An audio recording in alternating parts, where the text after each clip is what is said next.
Ladies and gentlemen, welcome to the Addicted to Success podcast. I'm excited today. I have an amazing man by the name of John Assaraf joining me here today. If you don't know who John is, he is a New York Times best-selling author. He's a guest star on the smash hit movie The Secret and is also featured in Quest for Success alongside Richard Branson and the Dalai Lama. John, welcome to the Addicted to Success podcast. Hey, it's great to be there. I absolutely love the name Addicted to Success. It's great. If you're going to have any addictions, you might as well be addicted to success. 100%. That's right. Do you help people with addictions? Like, is that something that you, like in your line of work, are you faced with people that have addictions and they're trying to remove them? Well, the truth is every human being is addicted. And the neuroscience research that my company does, we do study addictions, emotional addictions. We study all types of different addictions. And the thing to understand about addictions is there are some that are constructive or positive, and there are some that are destructive and not so positive. But when we really look inside the brain and we understand the neurochemistry of addiction, there are biological reasons, physiological reasons, neurological reasons. All of that plays a part of our thoughts, our emotions, and our behaviors. And so when you start to understand the science of what are addictions, why do some people get addicted to sugar while others get addicted to salt? And why do some people get addicted to fat while other people get addicted to running? And there's an entire neurochemistry happening in the brain, no differently than people who are listening to this, program or reading about it. They're addicted to getting that fix of motivation and tools and tips and techniques that they believe will help them propel their lives forward. And to some degree, that's true. But there's also other components of, are you behaving in ways that will help you achieve those goals and dreams, in addition to having the motivation, the little spark that you need to really get you going. Yeah, beautiful answer, John. And it's funny, actually, a lot of people are chasing the motivation. Is it the wrong thing that they're chasing? Should they be chasing inspiration instead? Like, what's the difference there? Yeah, I look at motivation as your motive for action. And if you really look at, there are people who do things for a reason, a season, or a lifetime. So when you are motivated, for short-term things, you are using a part of your brain that is like gunpowder. It easily fizzles out. But when you use a part of your brain that's tied to your highest social or moral or spiritual purpose, if you use things that really help you create and live the highest values and your highest level of identity that you want to have, then you're going to have something that is going to be inspiring to you. And if you focus on really amazing goals, they will actually move you, pull you towards them, versus you having to say, oh, I really don't feel like doing this. It's too much work. I don't want to learn this. I don't want to change. I don't want to get up early and stay up late. When you're inspired, you do whatever it takes. It's like playing, as kids. Like, when does a kid want to come in, from surfing? Or when does a kid want to come in from skateboarding? When does a kid want to come in from playing chess if that's what they love? Never. They want to play music or do the things that they love to do because something within them is pulling them towards that. And when people have to rely too much on motivation, I need motivation, like, nobody has to motivate me to get out of bed in the morning because I get to do what I do. And I've taken, for me, the things that I'm passionate about, that I'm curious about, that I seek to know more about, and that's my hobby. And so I get to do that every day and then share what I learn with the world. And so when somebody is feeling like they're lacking motivation, chances are they haven't really identified what it is that stirs their soul so much that they'll get up in the middle of the night to find a solution for it, that they'll get up in the middle of the night to teach or tell people about it. And everybody has that within them, but not a lot of people have been taught the process by which to find that which inspires them. That's number one. But then number two, we have been dumbed down by most of our educational system to say that, go to school, get a degree, and then have this job that you may or may not love, but you'll have security. Well, what about security of your spirit? What about security of your passions? What about security of trading your life for what you love? What about those types of securities? And so I love to help people change the way they look at things so that what they look at changes. Yeah, that's great. Thank you so much for laying that out to us and explaining it, because I think there is a big misconception. Like, a lot of people think they can just run off motivation, and it's just not enough. Like, duty motivation sounds like the highest level. That's where you should be at, right? Like chasing your purpose, following through. Yeah, beautiful. Yeah, inspired, the definition of to inspire another person is to instill spirit into the mind of another. And if you think of spirit not as something religious, but if you think of spirit as the intelligence that permeates every human being and everything in the cosmos, then when you are driven from that place of fuller expression and expansion of your spirit, that's all it wants to do. It wants to grow and fulfill its absolute destiny. There you go. There you go. Do you know what I love about your work, John, is that you dabble a lot in neuroscience and quantum physics, and you also have that spiritual side to it as well, which I think is really important. I think that's kind of where the world is going right now. What are some of the new scientific studies or researches that help people to release the underlying issues that hold them back from achieving their success? Well, that's a good question. The easiest way to answer that is that when we are younger, we are basically born with a clean slate. We really don't have, any beliefs. We don't have any habits. We don't have any perceptions, when we're born.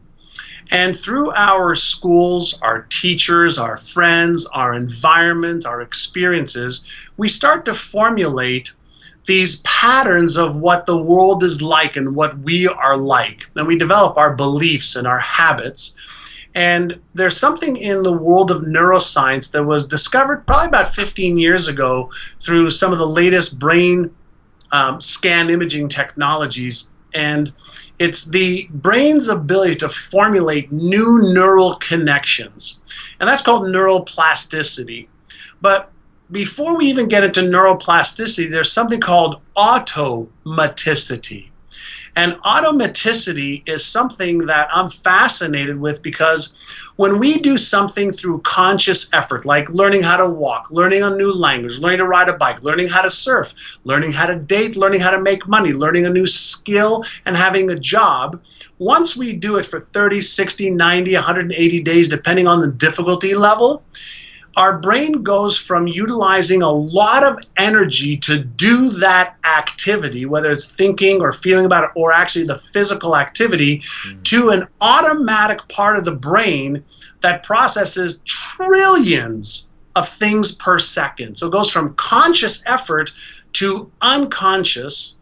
And when that happens, it just becomes an automatic thought, emotional, or behavioral pattern.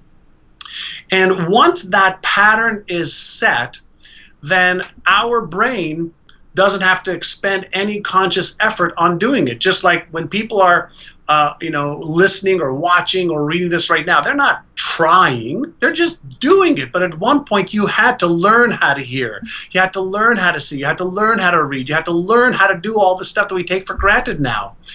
And so in the world of neuroscience, what happens is once we have these automatic patterns, in most cases, if you want to achieve another level of success, you have to actually unlearn or change the pattern in your brain and formulate a new one. And so you have to take what's automatic now, and you have to get that part of your brain to stop running on autopilot. And you have to formulate a new set of beliefs and habits and a new way of mastering and managing your emotions so that you can play at that next higher level of performance and success. And so what's really fun is up until 12, 15 years ago, scientists thought that we were hardwired. You're born a certain way, so you're going to be just like your mother or just like your father or just like your grandparents, and you can't change. Well, now we know that not only can you change, we know of processes and methodologies and even new technologies that help make change from the inside out easier and faster than ever before. And just yesterday, I was watching a phenomenal video that was playing here in the United States. And there's this woman who's been paralyzed for 12 years. And she has no functions of any of her limbs, no legs, no feet. The only thing she could do is move her mouth and her eyes, and she can speak.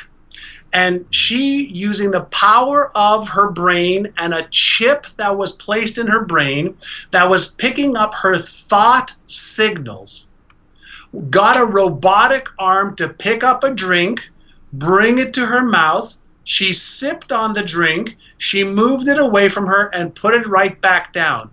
Wow. That is where we are right now. We're understanding that we can access the different aspects and parts of our brains, and almost like reaching into your brain and making some adjustments on your beliefs and your habits and what causes you to have motivation or inspiration. We know that there's motivational circuits in the brain that we can light up on demand. We know that when there are fear circuits, things that we're afraid of, fear of failing, fear of success, fear of disappointing ourselves or somebody else, fear of being embarrassed or ashamed, we know that those are circuits in the brain that light up based on our past memories in childhood or even adulthood. And the beautiful thing, this is where I get so excited, is we're not only learning that these circuits turn on and off, we're learning how we can turn them on or off. So before, when we were victims of these motivational circuits being shut down or these fear circuits being turned on, we can actually turn down the volume on the fear circuits. We can turn up the volume on the motivational and spiritual circuits. We can get this thing that we call our body to move into action more consistently towards the goals and dreams that we all have and aspire towards. And that is the era that we're in now. We're able to finally, for the first time in the history of our species, get a little bit of the user's manual for the most powerful tool or biocomputer in the world, and that's called our brain. And it's so fascinating and exciting. That's amazing, John. I can see how excited you are when you explain this to us. It's every day, we're discovering new things, and we're discovering that. We're discovering so many new things. It gives me so much hope that no matter what trauma, what failure, what horrific or mediocre, horrific experience somebody's had, we can help them let those go so they can get on with more confidence and more certainty and trade their life for what they really love. And for me, that is something I want to share with the world, is help them retrain their brains a little bit so that they're not held hostage by some of the silent killers that are happening inside their own head that they're not even aware of, and maybe they are aware of it. They may know fear is holding me back. Lack of confidence is holding me back. Lack of certainty is holding me back. My lack of knowledge or skills is holding me back. Okay, great. Well, guess what? We know how to help you change that now. Yeah, that's wonderful. I remember hearing a story that back in the day you were part of like a gang and you had a pretty rough kind of childhood. How did you get into neuroscience? Like, what fascinated you at that point in time to really make the switch from a young man to now like someone that's so wise in that area and has a good understanding of, how it all works? Well, when I was between the age of 13 and 17, I ran with a group of kids who were doing a lot of shoplifting and breaking in entries, and we were just doing things that we shouldn't have been doing. And it was 40 or so years ago. And I had, I guess what I call is a breakthrough gift. And my breakthrough gift came from meeting one man who asked me one question that by answering that question, it transformed my life. And I was getting into a lot of trouble. I was, almost going to jail, almost, dying, from getting into trouble with people. And he asked me a question. The question he asked me was this. He said, John, are you interested in turning your life around and becoming a millionaire and having a life that has purpose and meaning? Are you interested in that? He says, or are you committed to having a life that you're proud of with purpose and meaning and the financial means to do what you want, when you want, with whom you want it, as you contribute to the world? I'm like, well, what's the difference between the first question and the second question? And he said to me, if you're interested, you will do what is convenient. If you're interested, you'll still believe what you believe, that you're not smart enough and not good enough and you don't have the skills or the knowledge. He says, if you still are interested, then you'll come up with stories why you can't or why you shouldn't. He says, and that's what people do, is they stay in their comfort zone by using their stories and excuses and their past. He says, however, if you are committed, you will do whatever it takes. He says, you will allow me to mentor you. You will learn how to alter your beliefs and your perceptions and your habits of what you're doing every day. And in doing that, you'll be able to alter how you feel about yourself. You'll be able to alter what you think about yourself. You'll be able to alter what you do every day, which will in turn change your results. And I said to him, I'm committed. I'm in. What do I do? And this, I can tell you, the date was May the 1st, 1980. And the reason I know that date was because this gentleman's name was Alan Brown. He owned a real estate company. And on May the 5th, I was enrolled. I had moved 500 kilometers or 350 miles. I'd moved from one city to another to be mentored by him. And I enrolled in my real estate course on May 5th, 1980. And on June 20th, 1980, I got my little certificate that I was a licensed real estate agent.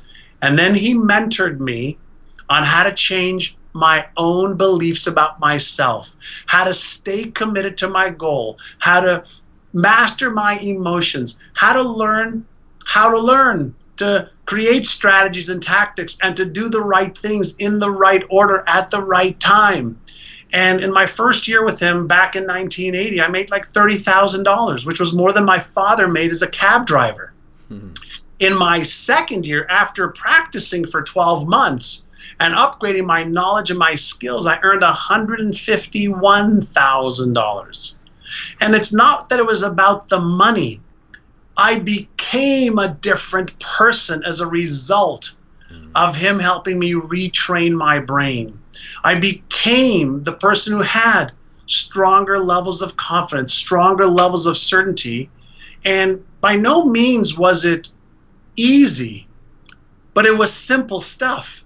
See, I had to do the works. It's like push-ups aren't hard, sit-ups aren't hard, but are you willing to do the work? And I was, because I was sick and tired of knowing deep inside my own mind that I wasn't fulfilling my potential. And I was blessed to have learned those lessons when I was young. And that's why I love doing the work I do today, because I know from my own experience, but also by having worked with millions of people, whether it's on television or through my books and radios, shows that I've been on, and hundreds of thousands of students that have, been part of some of our programs. I know that it works. And so my biggest vision is to somehow show people, not tell people, show people that they can transform their lives. They could play a bigger game.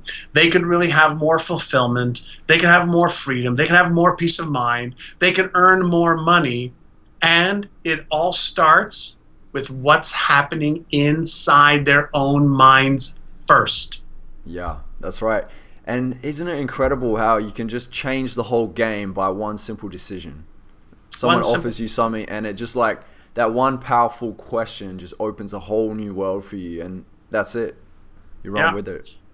I've been sharing that story now for the better part of 15 years. And, my background is not as a public speaker. I only do, maybe 5 or 6 keynotes. I build companies to help people now, but I've built companies in real estate and technology and the internet, in consulting.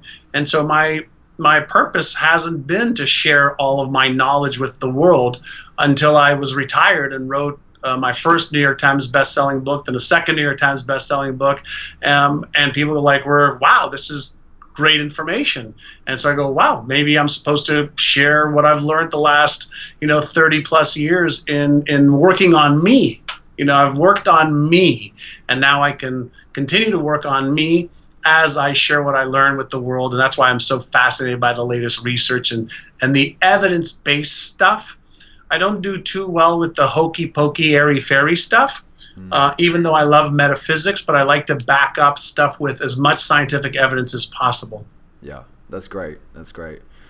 So, look, you've achieved quite a lot of success throughout your life, more than the average person, to be honest. You've achieved quite a lot. At some point, you would have experienced a little bit of fear. So can we talk about fear? Because I think that this is something that really cripples a lot of people from achieving success. Absolutely. I wish you could look at my wall over here. Actually, I'll show you something. Right on the windows is an entire presentation, and right in that whole section is a presentation just on fear. And I'm glad you brought that up, because people think that I don't have fears. And what they don't understand is what fears are. And because of the research that we do, any time that you or I, and everybody listening or watching or reading, attempts to do something that's out of our comfort zone, the fear trigger, there's a part of the brain called the amygdala. And the amygdala is just an emotional response mechanism in the brain that senses when you're out of your comfort zone. So if you say, hey, you know what, I want to go across the room and talk to that guy, or I want to go across the room and talk to that girl, and you don't know them, if you haven't done that, 20, 30, 40, 50, 100, or 200 times, you may not yet have the confidence or the certainty or the skill to do that. And that may set off your fear signal in your brain. And that is just a normal response anytime we're out of our comfort zone or our life is in real or imagined danger. And so people ask me about fear right now, and I'm building another global company now, Neuro. And I'm in the space with people that are so much smarter than I am on the neuroscience, the molecular biology, the neurophysiology. And I'm like, oh my God, I don't know a fraction of what these people do. And my fear sensor comes up because I go, uh-oh, they're smarter than I am. And then another side of me comes on and goes, awesome, I'm uncomfortable, therefore I'm feeling fear. And the way fear expresses itself through your body is through what we call as an emotion that's unpleasant. Fear doesn't mean stop. Fear means be aware. And you first become aware of, is this fear real or imagined?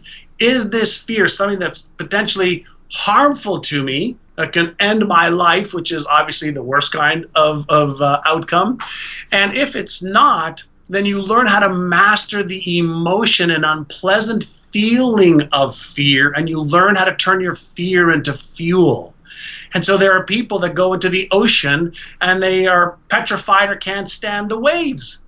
But there's others who say, hey, let me ride the wave on my boogie board or my surfboard.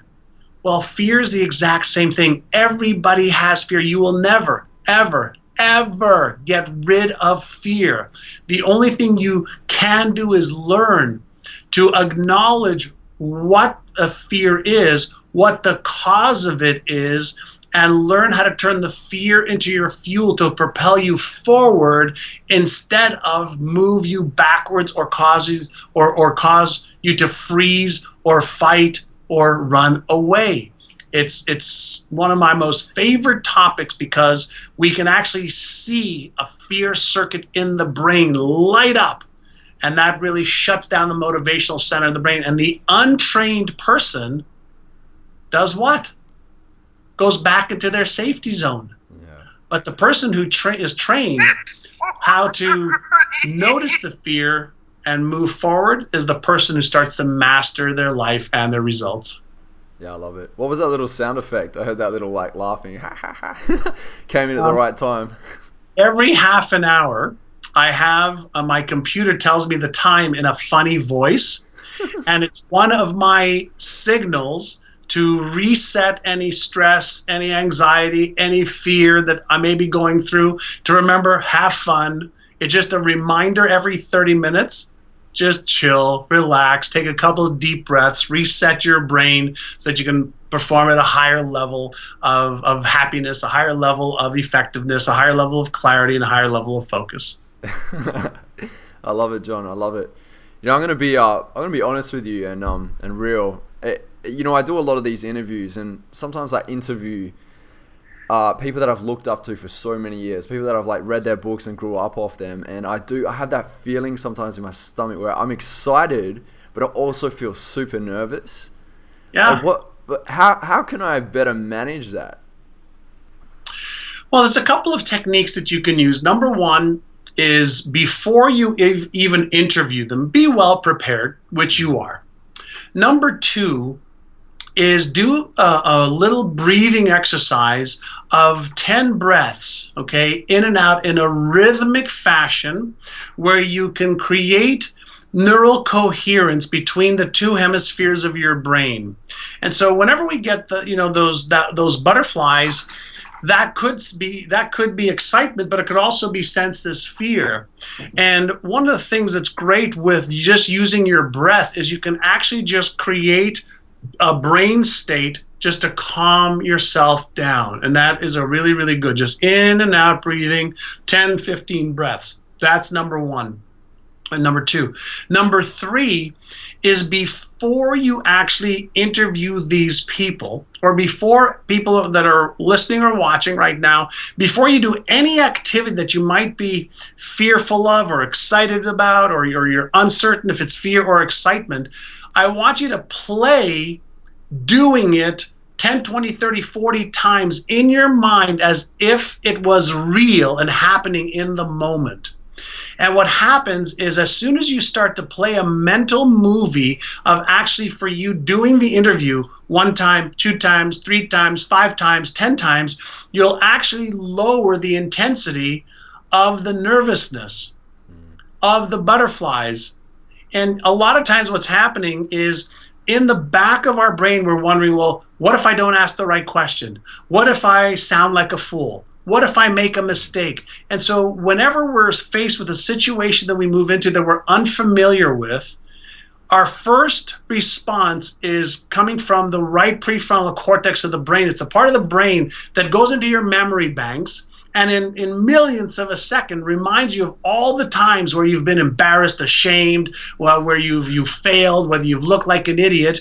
And when we do things like we're doing right now, what are we worried about in the back of our minds? Well, I hope I say the right things. I hope I don't stumble on my words. I hope what I say makes sense. And so we have all of this part of our brain that is trying to make sure that it goes into the memory banks first, and it brings into the foreground right now, into the present moment and into the future, all the potential negative consequences of the action that you're about to take.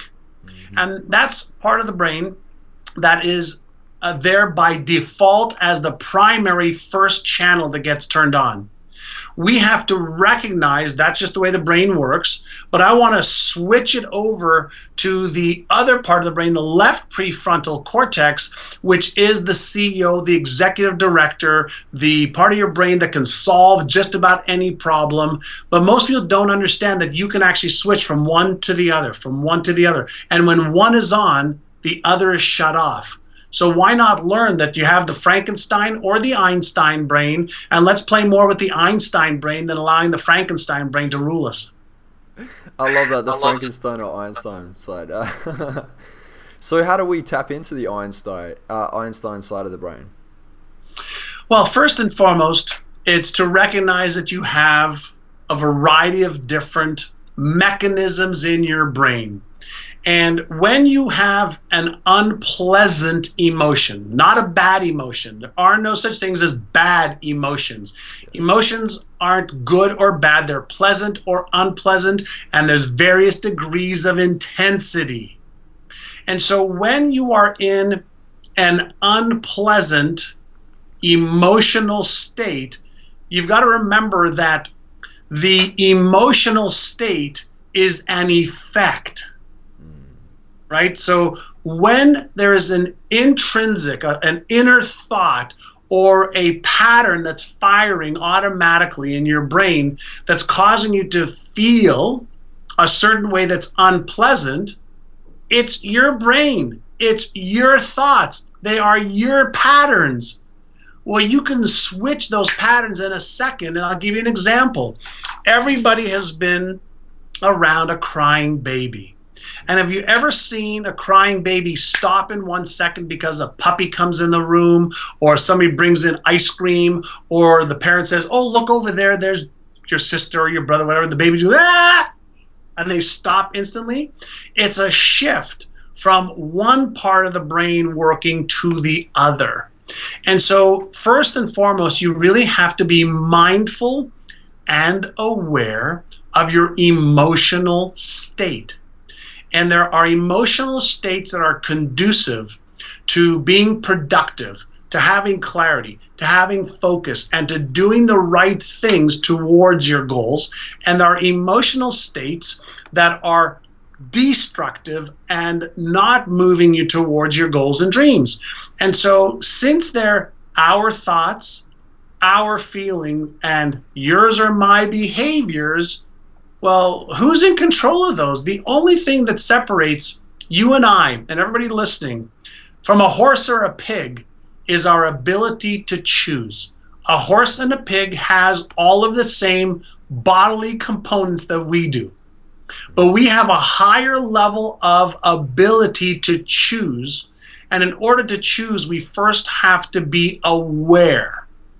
And once we're aware and mindful of our external environment and our internal environment, mentally and emotionally, and we take the time to pause and to ask ourselves, is this the emotion I want? Yes or no?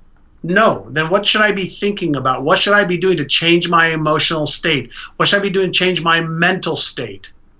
And then what should I be getting my body to do in order to move it towards what I want? And so the first thing is to accept responsibility. And you can accept responsibility either at the kindergarten level, at the grade school level, at the high school level, university level, or at the pro level. Well, if you want to achieve an amazing life filled with health, wealth, relationships, career, business, spiritual connectivity, fun, experiences, charitable contributions, and you want to play at a very, very high level, guess what? There's not a lot of room for mental or emotional or physical mistakes.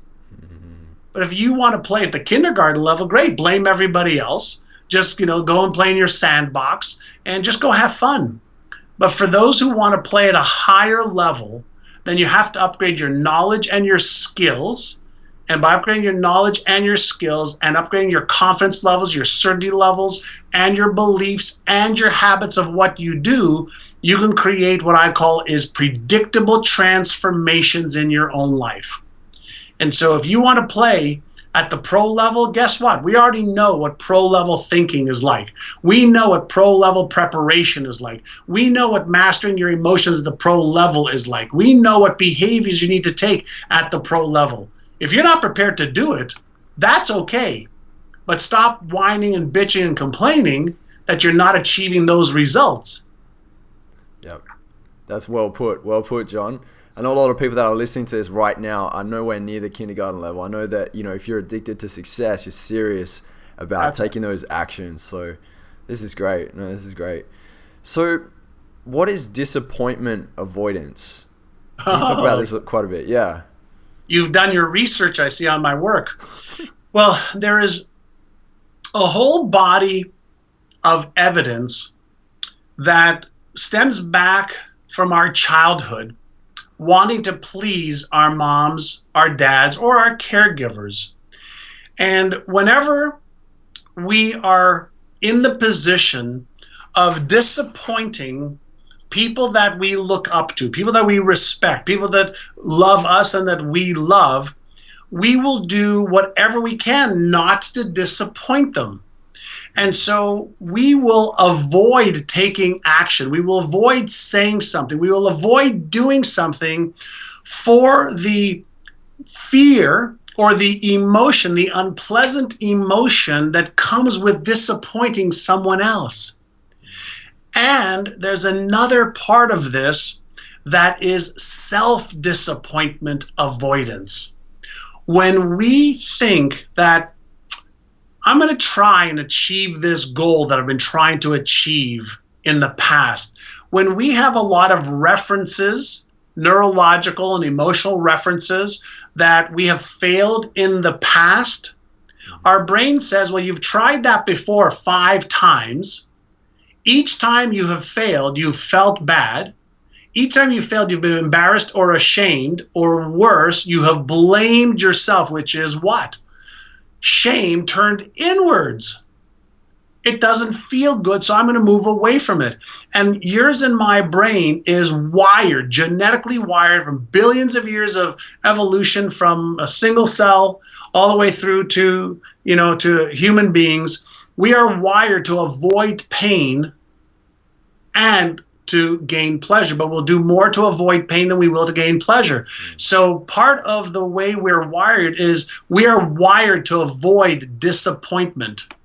And so when we look at doing something, if there's any chance of disappointing ourselves or others, and we have a memory associated with something like this before, whether it's happened to us or somebody else, the first thing we will do is start to rationalize out of doing it. And the definition of rationalize is we start to tell ourselves rational lies. I won't do it right now. You know what? I don't know if it's worth my time or my effort. Well, let me just do something else right now and I'll come back to it later. We start to talk ourselves out of doing the very things that we need to do to achieve what we really want. And it's all happening at an unconscious level. And so the key is to understand the disappointment avoidance is one of those things that drives our behavior or lack of behavior. And that's what disappointment avoidance is.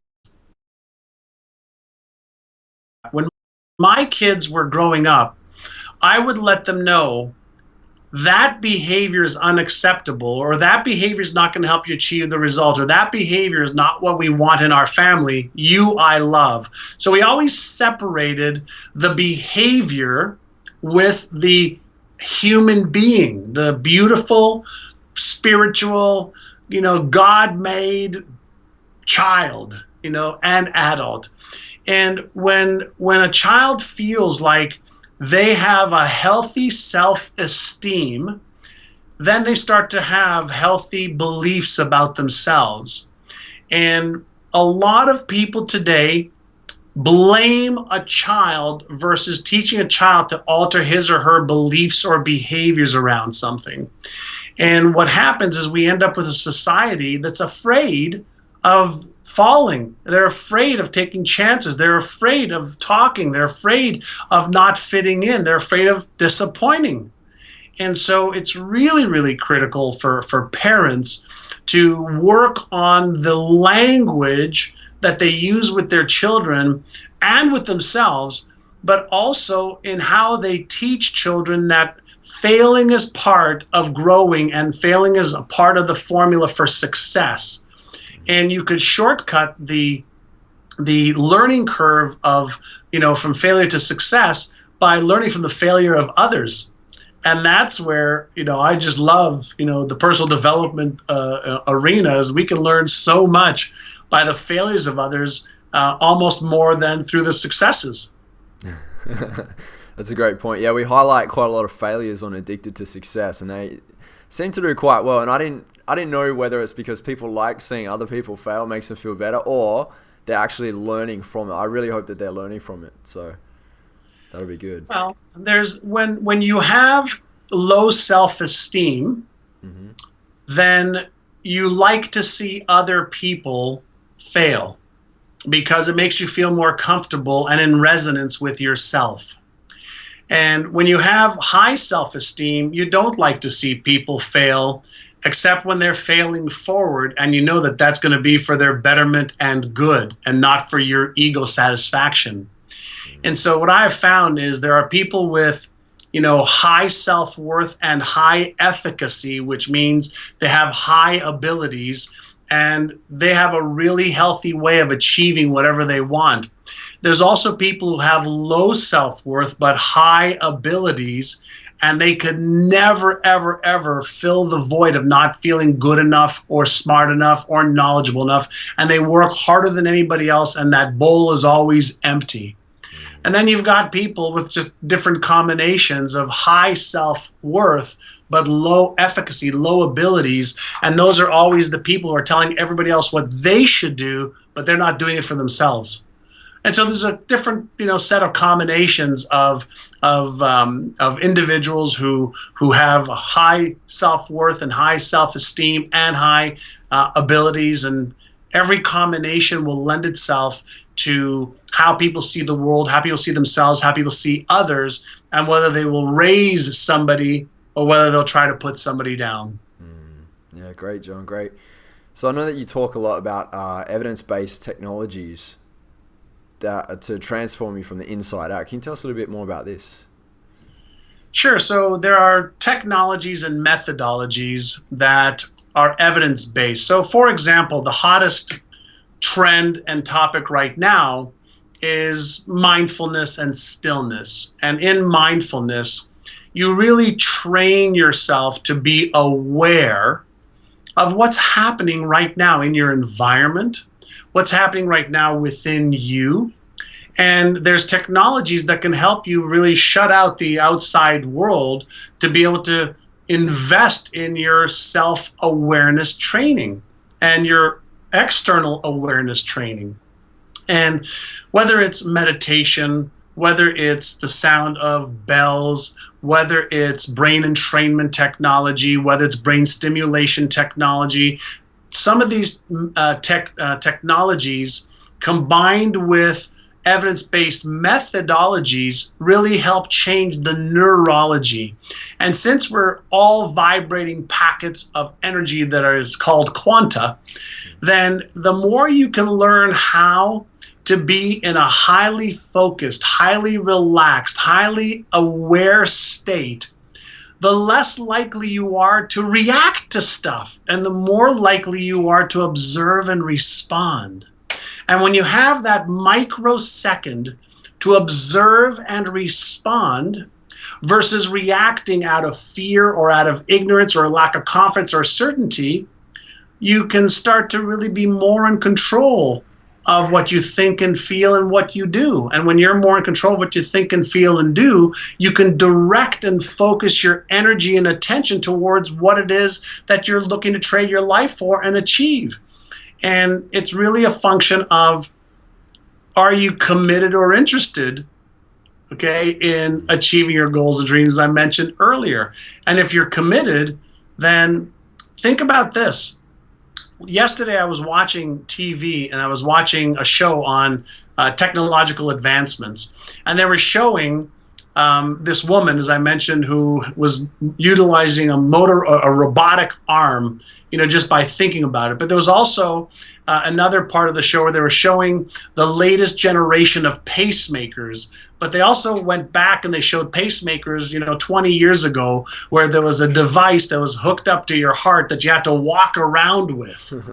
That was the initial pacemaker. Wow. And now it's just a little, device that's, put subcutaneously, under your skin with wires, that connect right to your nervous system. And so there are advancements in the technologies to get your brain to be more aware. There's technologies and brainwave states that are much more conducive to being highly focused, highly energetic, highly clear, and also highly more confident and more certain. And there's also methodologies to learn how to recognize your fears, to learn how to recognize your limiting beliefs, to learn how to instill new beliefs, that'll give you more confidence and certainty. There's new evidence on what creates habits. How do you release habits that are not helping you and destructive? How do you formulate new habits? And so there's new methodologies because we're able to finally look inside the human brain during real life thoughts or emotions or activities, and we are now able to see which circuits turn on or turn off, including the gene expression, circuits that, every time you smile, you turn on 1,000 genes. So there's so much that we're learning about the neurochemistry of positivity, the neurochemistry of sadness or depression. There's so much we're learning because of the advancements in science, that my fun and my passion is doing the research or researching the research as well, and then bringing the best methodologies for people to be happier, enjoy their life more, be more fulfilled, achieve their goals and dreams faster than ever before and easier than ever before, and really help them reach their fullest potential. That's great, John. Yeah, I've invested in quite a lot of your material, and I've listened to a lot of neuroscientists explain, the brain, how it works, and biochemistry and everything. And I find that you do really well at explaining it, simplifying it for a lot of layman's out there, like people that are just kind of just getting into it. And it's great because then they can use what they learn from you and apply it into their life to become successful. So I've got to thank you for that. That's great. Now you have the Brainathon. Looks like the sun is coming up in Perth. It is, yeah. It's right now it's about 8 o'clock in the morning. So. Oh, wonderful. Yeah. Well, you know what? I'm talking to you from the past. I'm in the future. Yeah. You're right. In the future. I'm in the past. I'm about 15, 16 hours. To you, I'm at yesterday. I'll tell you the lottery numbers. I'm talking to you for tomorrow in Tomorrowland. I love it. So your Brainathon that you put out, I love it. I've watched probably about 5 hours of it. I haven't watched the whole thing yet. I haven't had a chance to see the whole thing, but it's just jam-packed with amazing information. So can you tell the listeners who haven't seen it, what can they expect from it? How is it different from the other courses that are out there? Sure. Well, first and foremost, it's there's about 7-8 hours of free content like the stuff that we're sharing today, and I've assembled some of the neuroscientists and neuropsychologists, some of the world's leading experts that are doing the best research, but more importantly, helping people apply the research to let go of their fears, their stories, their excuses, to let go of maybe past traumas and life experiences that are holding them back. We have not only the best, I think about 5 or 6 of the top scientists with me on this Brainathon, but I also have individuals. Strangely enough, one of the individuals who had a massive brain stroke and got divorced. He was 26 years old. He just sent me his new book. It just came on my desk. Jonathan Heinrich. Wow. He's on the show of how he was devastated, with having a severe brain aneurysm, and how he almost lost his life. To now, he's written a book. He's in his early or late 20s now. To people that have been divorced, that have come back from financial ruin, that have been at the bottom of the barrel, that have climbed up, to reach some success, all using the latest evidence-based methodologies and technology to help them really achieve more of the good life, which is really what everybody wants. Is they want to be happier and healthier and wealthier and have more freedom and have more time to do the things that they want to do with the people that they want to do it with. And this entire training is free and shows people, what the latest ways are. So if you want to be motivated, inspired, learn tools, learn, techniques, and learn how you can retrain your brain to achieve more success, then the Brainathon is something that you should attend. There you go. I can't believe it's free, to be honest. It's it's quite a lot of information. Usually when something's free, it's like 10 minutes and then get onto this. But yeah, I love it. Absolutely love it. Well, great. Yeah, if people like what I've just shared now, then that's what you're going to get for 7 or 8 hours. If they sign up and watch for an hour or two, then we'll send them a replay, and they can watch another hour or two, and so it's a lot of fun. It's we've had over 250,000 people sign up for our brainathons, Wow. And everybody tells us it's some of the best training in the world. Even if they had to pay $100 or $200 or $500 to attend, so. That's my goal, is to share what I've learned with the world. There you go. Yeah, even a lot of speakers and coaches I talk to speak highly of your content too. So there you go. Stamp of approval. Very much. Love it. So John, I want to end this interview with one last question. And the question is, if you were to deliver your last 30-second speech to the world, what would that last 30 seconds sound like? Oh... Well, my last 30 seconds sound like, I know it would end with I love you. I know it would begin with, you have within you everything you need, and there are people around you that can help you achieve anything that your heart's and mind's desire has within it. Wonderful. And that's it. I love you. I love it, John. Thank you so much, mate. I really appreciate you joining us today. And, if you're listening right now, make sure you head over to Brainathon. You won't be disappointed. Thanks so much. All right. Thanks, John. Good day, mate.